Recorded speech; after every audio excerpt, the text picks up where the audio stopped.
Hello students, welcome back to my channel. Today I have come with the new chapter of the book Flamingo for class 12th. The name of the chapter is Deep Water, which has been written by William Douglas. Students, first of all I shall tell you about the author of this story, William Douglas. He was born in 1898 in USA and died in 1980. William Douglas was a leading advocate of individual rights.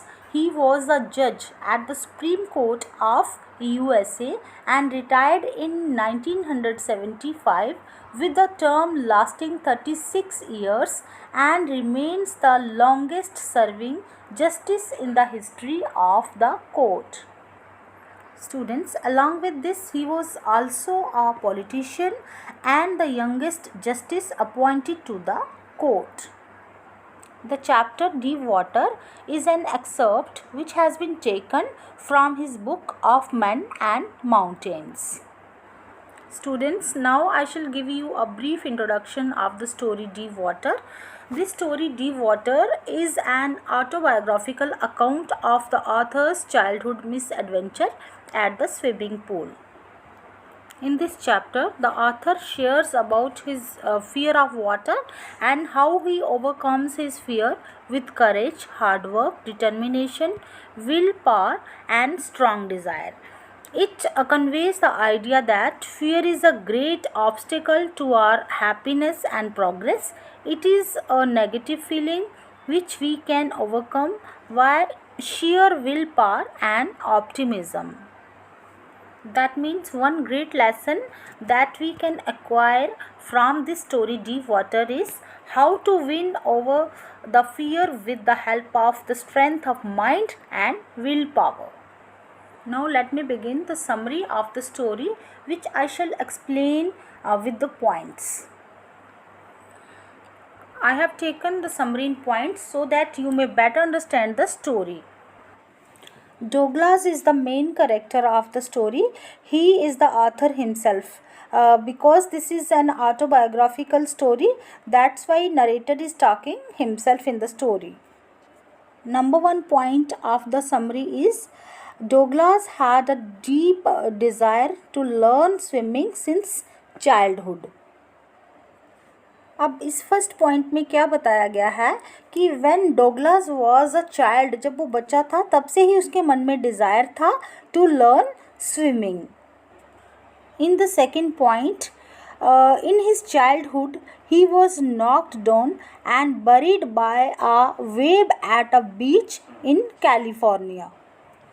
That means his fear of water started when he was a child of 3 to 4 years. It started at the time of visiting California with his father. That means वो अपने father के साथ California में एक बीच में गए थे. वहाँ पे उनका ये फियर स्टार्ट हुआ. वो कैसे स्टार्ट हुआ? He was knocked down by a deadly wave which swept over him at the time of visiting a beach. From that very incident, he developed a great aversion to water. That means it instilled fear in his subconscious mind. Because of this incident, Douglas got very much terrified with water. Next point, at the age of 10 or 11, he decided to learn to swim with water wings at the YMCA pool since it was safe at shallow ends. That means जो उसका बचपन में एक incident हुआ था उसकी वजह से वो काफ़ी 3-4 साल तक वो वाटर बॉडीज़ के पास नहीं जाता था.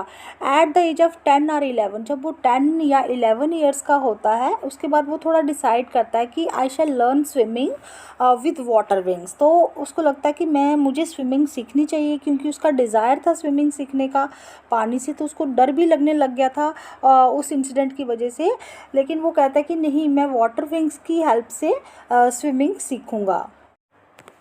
ही decided to learn swimming in YMCA pool which was situated in Yakima. Yakima is a place in USA. This pool was very much safe for swimming. It was only 2 or 3 feet deep at the shallow end and 9 feet deep at the other. The drop was gradual. That's why he got a pair of water wings and went into that pool to learn swimming. अब इसमें क्या बताया गया है कि writer की जो unpleasant memories हैं वो रिवाइव होने लग जाती हैं when he went to learn swimming in YMCA pool for the first time.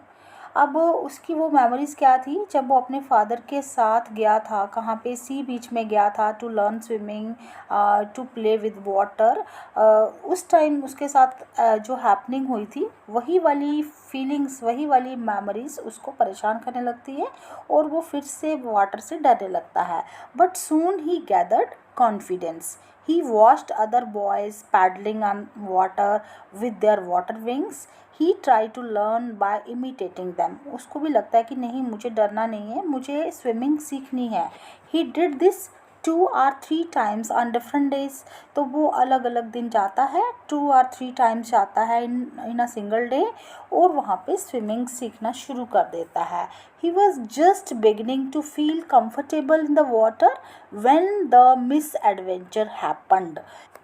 एक और उसके साथ मिस एडवेंचर हो जाता है जब वो थोड़ा सा कंफर्टेबल फील करने ही लगा था, अभी वो स्विमिंग सीखने ही लगा था, वाटर में थोड़ा कंफर्टेबल फील करने लगा था कि एक और मिस एडवेंचर उसके साथ हो जाता है.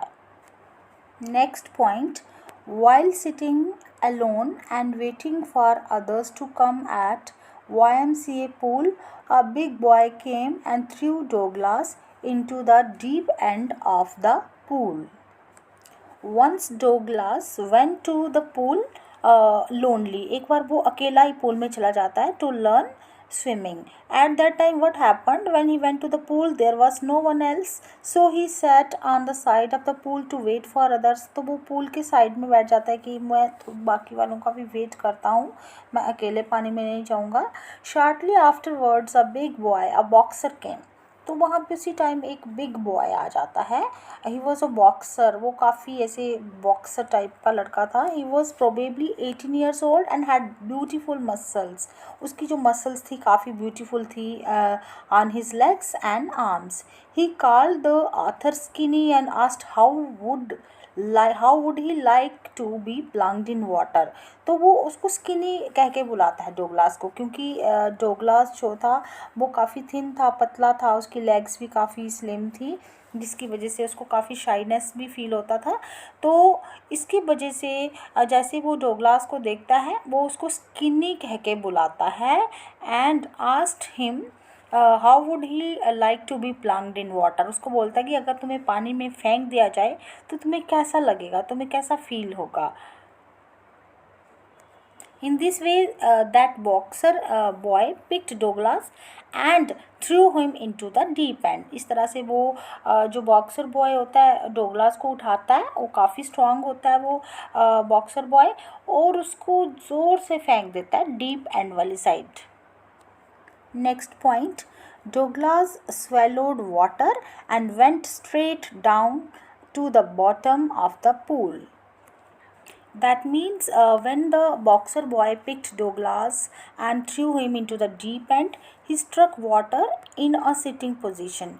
He swallowed water and at once went to the bottom. वो एकदम से क्या करता है, उसके पानी उसके मुंह में चला जाता है, भर जाता है, सारा उसके नॉस्ट्रिल्स में भर जाता है और वो बॉटम वाली साइड जाने लगता है पूल के. Next point, while going down he planned to make a big jump upwards but came up slowly. That means when he was going down to the bottom he was very much frightened, but he did not lose his wits. वो अपनी wits नहीं खोता है. He made a plan.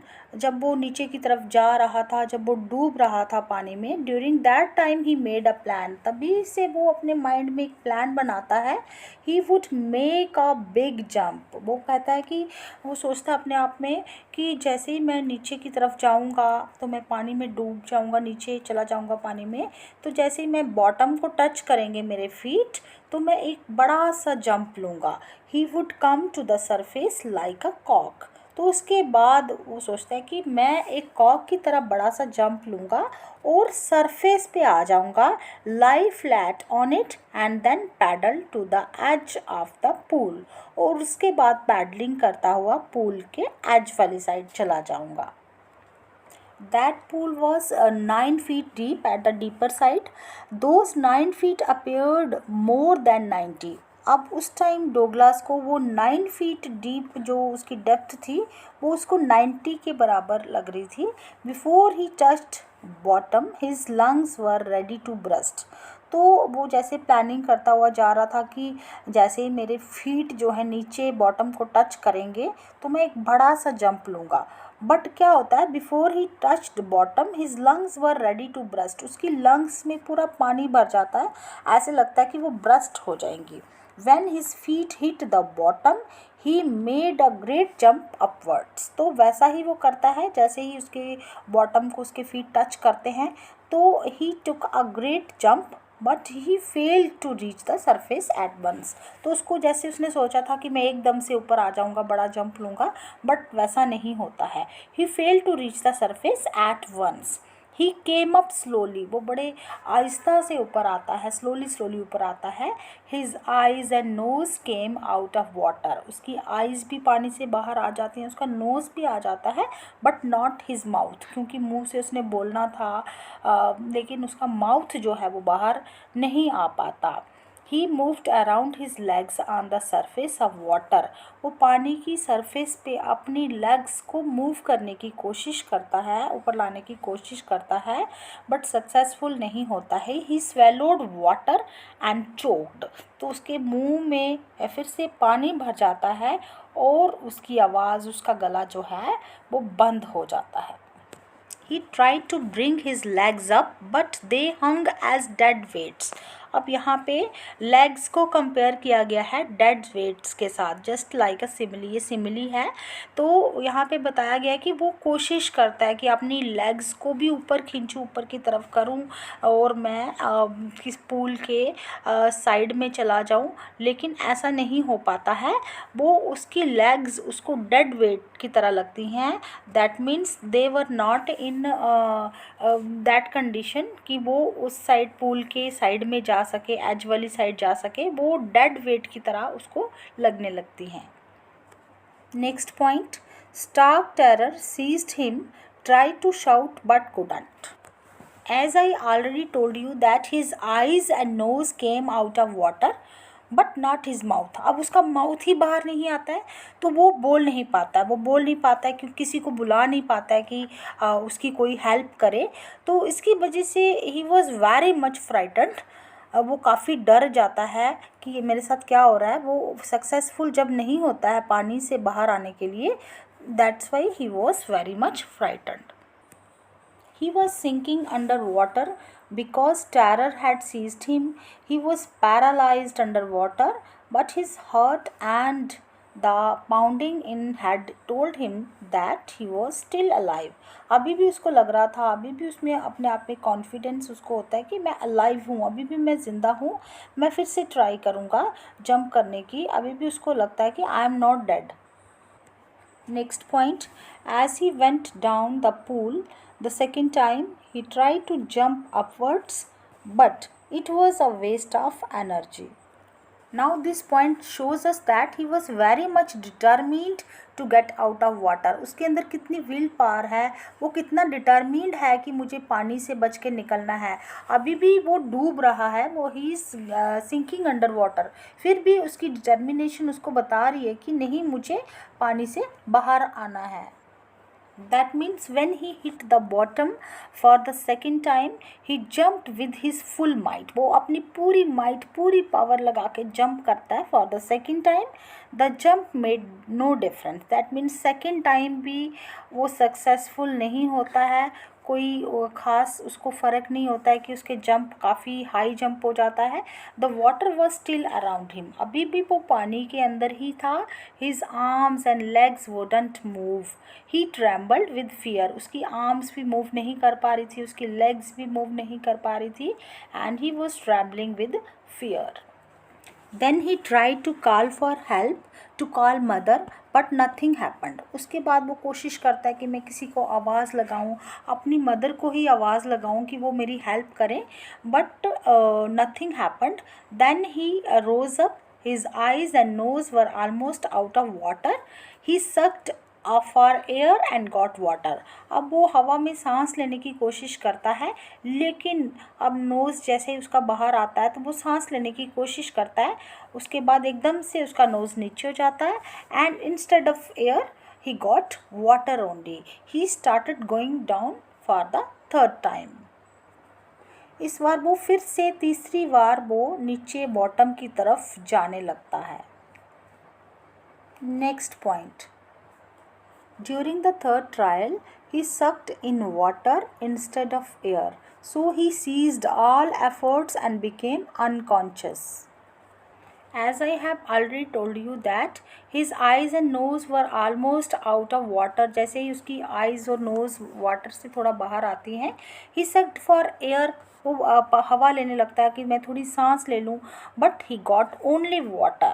इसकी वजह से वो फिर से थर्ड टाइम नीचे की तरफ जाने लगता है. He was unable to breathe. Then all efforts ended and he relaxed. A blackness swept over his brain and wiped out terror. There was no more panic. अब कोई भी पैनिक उसके पास नहीं रहा. He felt drowsy and wanted to sleep. उसको drowsiness feel हो रही थी क्योंकि वो सांस ही नहीं ले पाया, जिसकी वजह से वो अनकॉन्शियस होने लग जाता है. उसको बेहोश होने लग जाता है. उसको कुछ भी याद नहीं था. He gave up all attempts. वो जितनी भी कोशिश करता है अपने आप को बचाने की पानी से, to get out of water, वो बिल्कुल एफर्ट्स उसके यूज़लेस हो जाते हैं. He forgot everything. When revived, he found himself vomiting beside the pool. तो इससे पहले तो वो अनकॉन्शियस हो गया था, वो बेहोश हो गया था. When he came to his senses, he found himself lying on his stomach beside the pool vomiting. The boy who had thrown him in said, I was only fooling. तो जिस लड़के ने उसको फेंका था पानी में, उसको बोला था कि अगर तुम्हें पानी में फेंक दिया जाए तो क्या होगा. तो he was saying at that time that I was only fooling. जब उसको बाहर निकाल लिया जाता है, जब वो वॉमिटिंग कर रहा था, तो वो बॉय बोलता है कि I was just fooling. Someone said that the kid had nearly died. तो किसी ने बोला कि ये तो बच्चा मरने ही वाला था और तुम फूलिंग कर रहे थे उसको. Then they took him to the locker room. He walked home after several hours. He was weak and trembling. उसकी वजह से वो काफ़ी वीक फील कर रहा था, काफ़ी ऐसे ट्रैम्बल कर रहा था. He shook and cried when he lay on his bed. तो वो घर में जाता है तो बेड पे भी लेट के चिल्लाने लगता है. He couldn't eat that night. उस रात वो कुछ भी खा नहीं पाता. Next point, he was in grip of fear of water and it deprived him of the joys of canoeing, boating, swimming and fishing. From that very day, he was very much feared of water. For days a haunting fear was in his heart. He never went back to the pool. उसके बाद वो कभी भी pool में swimming करने नहीं जाता है, वहाँ स्विमिंग लर्न करने नहीं जाता है. He feared water and avoided it whenever he could. वो पानी से इतना डर जाता है कि वो पानी के पास जाने के लिए भी अवॉइड करता है अपने आप को. From that very incident, he was so much frightened from water that he was not able to get any kind of joys from water like canoeing, boating, swimming and fishing. It means wherever he went, the haunting fear of water followed him, जहाँ भी वो जाता था उसको पानी का डर जो है उसके मन में बैठ गया था, वो उसको हॉन्ट करता रहता था। It ruined his fishing trips, उसकी फिशिंग ट्रिप्स को भी उसने ख़राब करके रख दिया। It deprived him of the joys of canoeing, boating, जो स्विमिंग वो करता था, वो सारे जॉयज़ उससे इसने छीन लिए। Next point, he took help of a swimming instructor to learn swimming. He used every method he knew to overcome his fear. वो सोचता है कि नहीं मुझे, क्योंकि उसका डिज़ायर था स्विमिंग सीखने का, बचपन से ही डिज़ायर था, तो वो हर एक मेथड अपनाने की कोशिश करता है टू ओवरकम हिज फियर.